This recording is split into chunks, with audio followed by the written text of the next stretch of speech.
Hello everyone and welcome back to my YouTube channel. If you're new to my channel, my name is Nicola and I'm the founder of The Unrefined. So I'll pop my Instagram handle there because that's where I'm most of the time on my Insta stories or posting recipes and nutrition tips. I'm currently studying a Bachelor of Health Science and I absolutely love anything to do with evidence-based nutrition research, but also skin. Other business is called Acne. It is an online program run by a variety of different conventional and alternative health professionals, which helps women to find their acne why. So if you have clicked on this video, you are probably wanting some tips in relation to ingredients to avoid and ingredients to use in pregnancy or pregnancy safe skincare. You have come to the right place because over the past couple of weeks I've been doing a lot of research. A lot of ingredients haven't been studied on pregnant women, so they are classified as unsafe. I'll also be sharing my own personal skincare routine. I absolutely love this routine. I've been using it my whole pregnancy and I'm currently 35 weeks pregnant. Which explains why I am very out of breath. So I want to make this video as informative as possible. I'm going to be including some of the research articles that I have found to support what I'm saying in the caption below. I'll also probably pop some of them on the screen. So firstly, I wanted to touch on some of the main skin concerns that pregnant women do experience in pregnancy. And these have been acne, melasma, and also dry, itchy, or irritated skin. So let's first discuss my favorite topic, and that is acne. So I have always been someone who has struggled with acne. And surprisingly, I haven't struggled with acne for my second and third trimester, but in the very first trimester, I did struggle with cystic acne and just a few flare-ups. Nothing as extreme as I thought I would, but I definitely did experience acne. So the first two ingredients I wanted to discuss, which are deemed unsafe in pregnancy, are retinoids and retinols. Retinoids are the prescription type, so retinoids are types of vitamin A. Retinols are the derivatives of retinoids. So I'll pop up some of those medications on the screen now, and then I will also pop up the derivative names of the retinoids. So these are often found in over-the-counter products, and although some skin clinicians or cosmeceutical brands will say that the retinols or the derivatives of the retinoids are deemed safe in pregnancy because of the small quantities, I personally would steer clear of them because retinoids have actually been associated with birth defects, and there's actually no large cohort studies done on pregnant women using the derivatives of retinoids. The next ingredient that is commonly used to treat acne is benzoyl peroxide, and there is currently no research to suggest the impact of this ingredient on a developing fetus, so it is suggested that we steer clear of this ingredient. Salicylic acid is another ingredient which is commonly used in acne cleansers and skincare products and acne creams. And this particular ingredient is a BHA, which is a derivative of aspirin. And salicylic acid can actually be absorbed transcutaneously, so through the skin. And again, we don't have enough research to understand what impact that could have transcutaneously getting into the bloodstream on the developing fetus or the pregnant woman. That said, there are some skin professionals and health professionals who say that salicylic acid in small amounts is okay. I personally avoid this ingredient in pregnancy and I opt for AHAs instead. So what can you use to treat acne in pregnancy? Now obviously with acne, you've got a buildup of P. acnes bacteria, and you've also got an overproduction of oil, which is usually because of your hormones, androgens. Those can all influence your skin. So what we want is a product that's going to help with that skin cell turnover, but also going to keep that P. acnes bacteria at bay. So I personally like to use products with diluted tea tree oil. I like to use alpha hydroxy acids, which actually used to be deemed unsafe in pregnancy, but after doing more research, they have now deemed it safe in pregnancy in smaller concentrations. So of up to 10% or 12%. So the two AHAs that I tend to use during pregnancy are lactic acid and glycolic acid, but I use them at a tiny strength. So the cleanser that I use is a 12% strength. However, I did find a study, which I will read it to you. It was a journal of toxicology, and it concluded that glycolic and lactic acids are safe for use in cosmetic products at concentrations below or equal to 10%.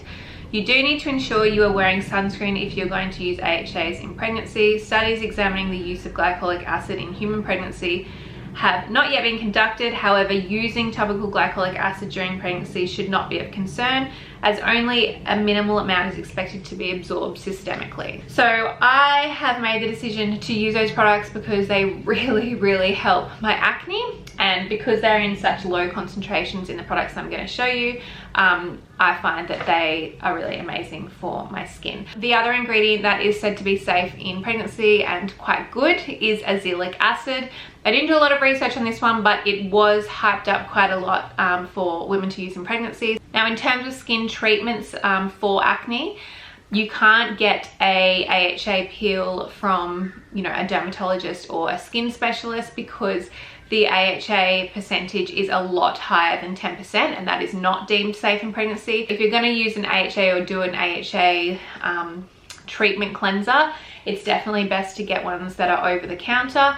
Make sure you check the ingredients, make sure they have no retinols in them or salicylic acid as well. Another treatment which has been found to be effective in pregnancy for women with acne is red or blue light treatment. So these are both definitely safe, and you could go to your local skin clinic or dermatologist and have one of these therapies. The next common skin condition I wanted to discuss in pregnancy is melasma. Now, if you guys don't know what melasma is, I will pop up some pictures on the screen, but essentially it can be due to hormonal changes, but also sun exposure. So it's where you get little brown patches on the skin.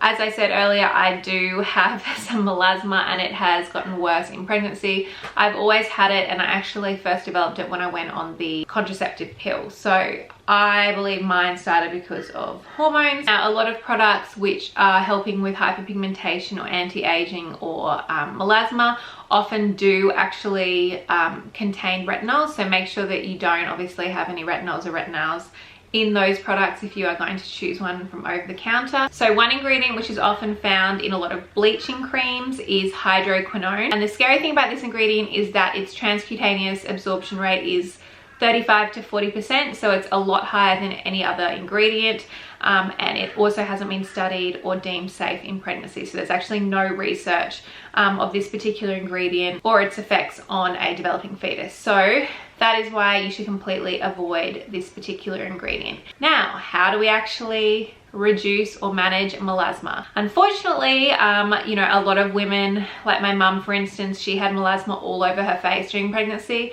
and now she has none. So it just took time, and she also, you know, had to use a lot of sunscreen, sun protection. Make sure that you cover up, not just with sunscreen, but with an actual protective barrier. So sit in the shade, put a hat on, you know, that's the first and foremost thing I would recommend. That said, my melasma developed without sun exposure, so mine was very hormonal, but ideally it's just best to use a really good sunscreen. The best type of clean sunscreen, and ones with, you know, minimal ingredients, usually just contain zinc.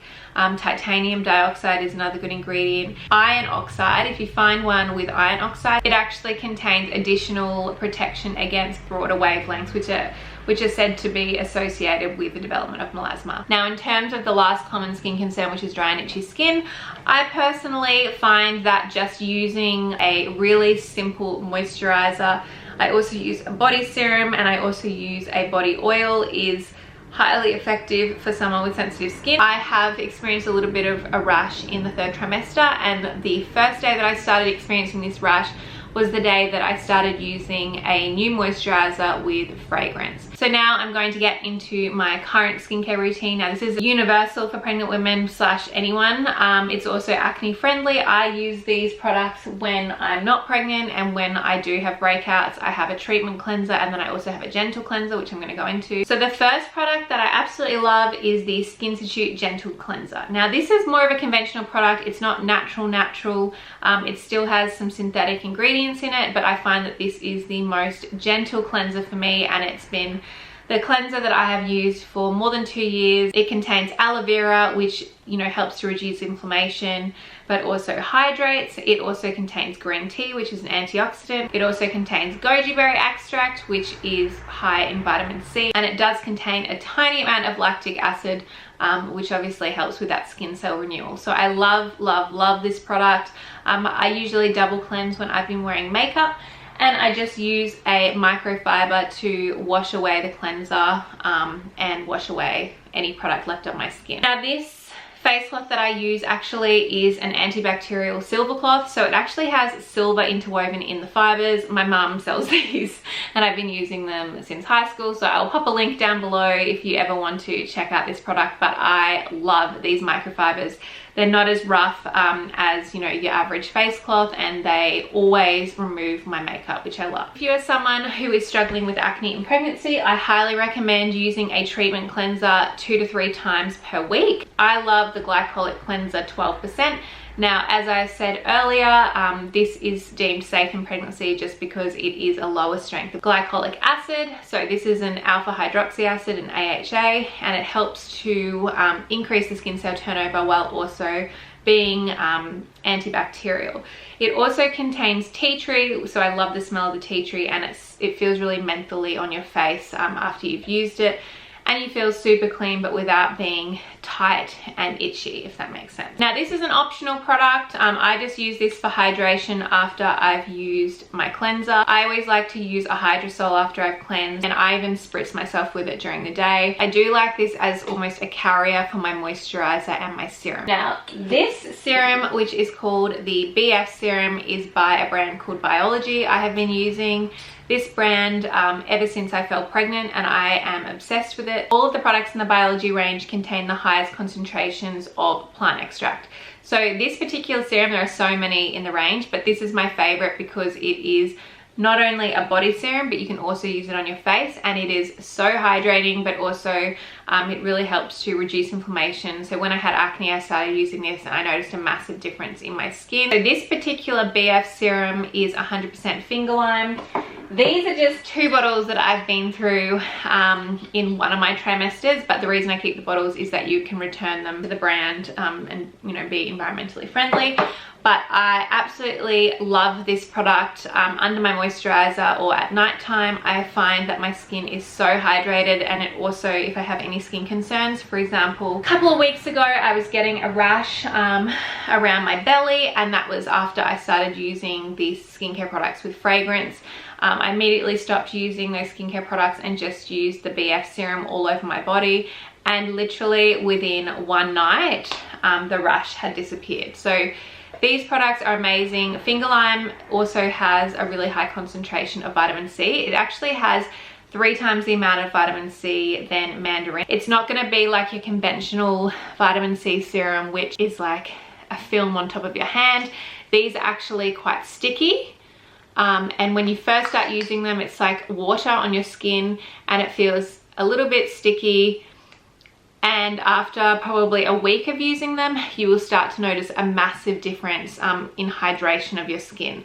Also, I find that this is a really good product if you do suffer with any type of pigmentation, and this is why I use this product, because out of the range, it is one of the higher levels of vitamin C. Vitamin C is a great ingredient to combat melasma, in addition to obviously using sunscreen and getting out of the sun. In terms of other products from the Biology range, I also use their eye serum.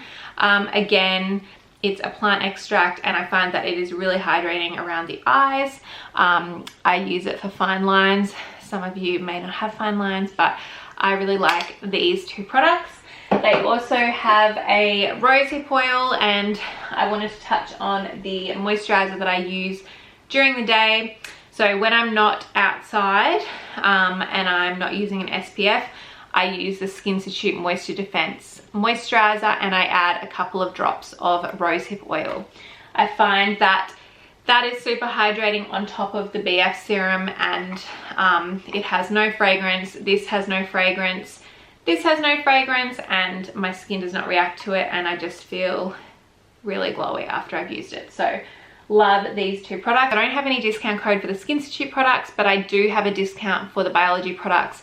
So I will pop a discount code on the screen, and I'll also pop it in the caption below so you can check out these products. Now, in terms of body products, the good news is you can obviously use the BF serum all over your body. I've used it my whole pregnancy all over my belly, and I've noticed that it has remained hydrated. I haven't had any itchiness or anything like that. I do want to say that obviously this is more of an expensive product than your average moisturizer. So if you do want to conserve money, I would use this as like a treatment serum 3 times a week all over your body when you're pregnant. And then you can use on the other nights. Maybe if you want something a little bit cheaper, the Sukin brand is something that I love. I find that I don't react to it. So I hope this video has been informative. But if you have any questions about the products or pregnancy safe ingredients or ingredients to avoid, please comment in the section below. If you like these videos, please give me a thumbs up, and if you like my channel, please subscribe. I will see you in my next YouTube video. Bye.